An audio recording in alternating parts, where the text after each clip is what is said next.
Hey, what's up, guys? I'm going to show you how to route your ASIO audio today. We're going to use this Voicemeeter Banana, so make sure you download and install that, and then you'll probably need to restart your computer.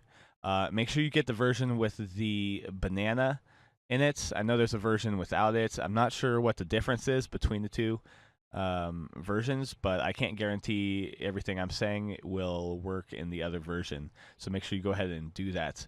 After you've installed, make sure you open up this panel because none of this will work until you've started the program and this panel is up. Next thing you're going to want to do is go to the bottom right panel over here and open up your Windows Sounds panel and then go to the playback tab. Make sure that Voicemeeter auxiliary input is set for your playback, and make sure that Voicemeeter auxiliary output is set for your recording device. Okay, after you've done that, you can close the panel. Next, we're going to go into our DAW. In my case, it is Cubase, and we're going to change our ASIO drivers. So in Cubase, I go up to the Studio tab, Studio Setup, and then select the driver from here. Normally, it's set to Complete Audio 6 because that's my audio interface, but we're going to make sure it's set to Voicemeeter Virtual ASIO for now. And after we've set our ASIO driver to the Voicemeeter Banana, we're going to go back into our Voicemeeter Banana window. And inside this window, you're basically going to mirror the settings I have. There's 3 sections of this that you don't really need to worry about at all. That would be these 2 columns and this little tape recorder area over here. But let's come over here to this far left column. If you right click the name at the top, you can reset the name to whatever you want. I just call it microphone. And this will be the microphone that's coming out of your audio interface. Make sure you left click on this spot and select your audio interface input. In our microphone column, you're going to send the microphone input to both the DAW input and to the Windows input.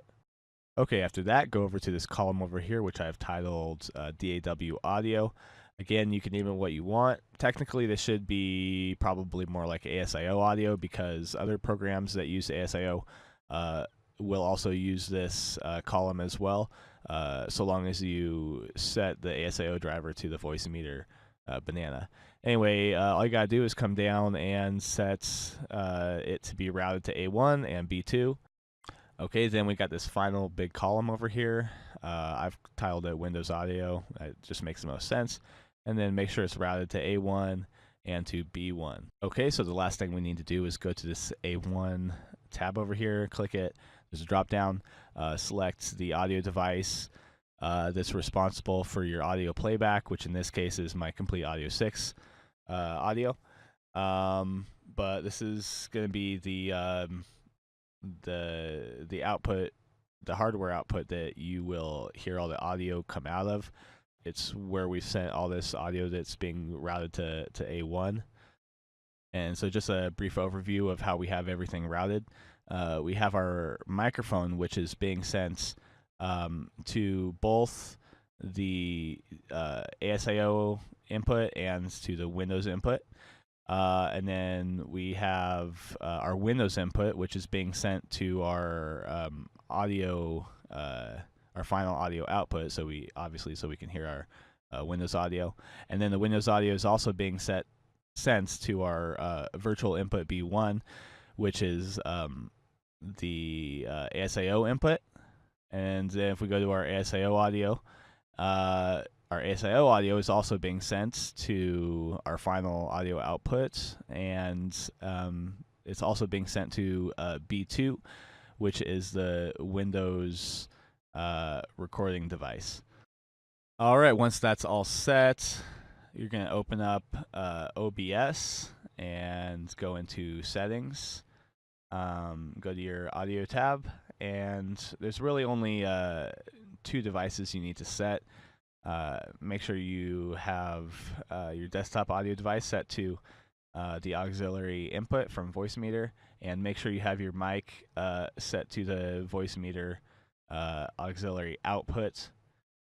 This other device I have is just another device that I'm not monitoring, so I'm not listening to, in case I want to play music in the background through like VLC Media Player or Windows Media Player, and I don't want to hear it myself in the stream.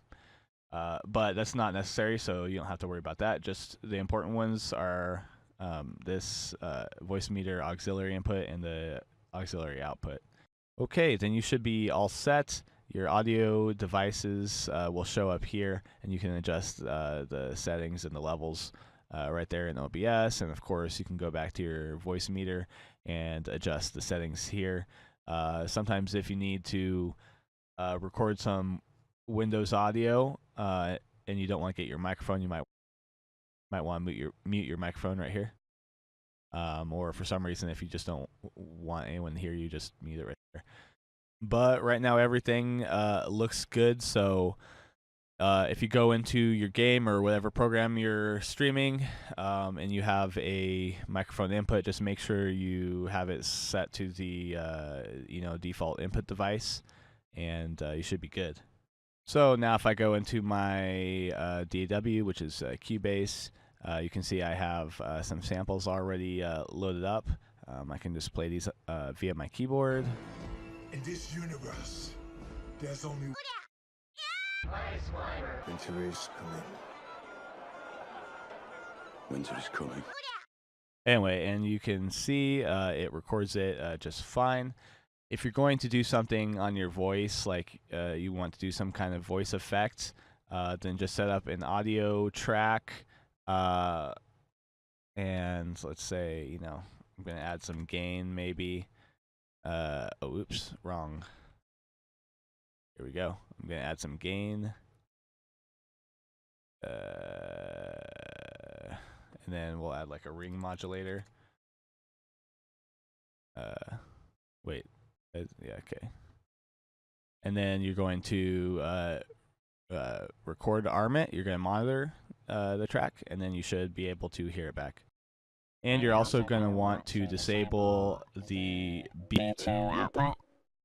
There's no reason to send it to B2 because B2 is, again, the Windows recording device.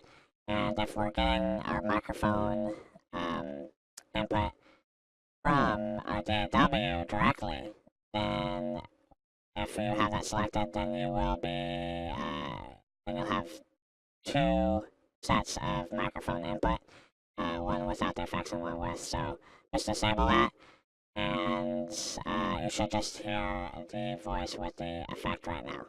And again, if you don't want to, if you want to just do like samples or whatever instead of recording some kind of voice effect, then you can unarm this. And then set B2 back up, and then also you can turn on the output of your DAW again. Other than that, you're all set to go. The only thing you need to worry about from here is just fine-tuning some of the settings, so mostly just getting your levels right.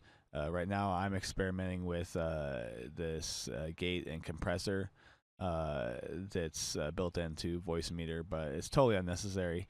But yeah, just fine-tuning the balance for all these things is a slow process, I would say. But just fine-tuning here, fine-tuning also in OBS. You got these settings to adjust.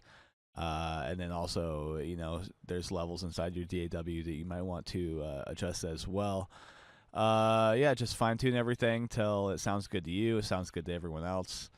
You might want to put compression on some stuff if things are like too loud, whatever. Also, if you're getting audio issues, normally I'd say increase your ASIO buffer in your DAW, except for me the panel won't show up if I try to open it up in the DAW. So if you need to increase your ASIO buffer, you're going to go to menu here and system settings / options, and go to this buffering KS, and I think by default it's 512. I've upped it to 640, if I set it too low, it starts getting crackly and to the point where then it just won't play at all.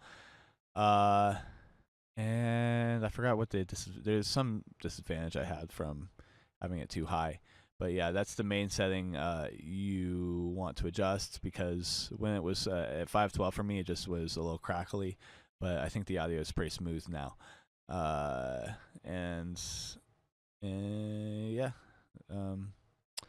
Just that. Adjust your DAW and OBS between those three. Just get your levels right, and you're good to go.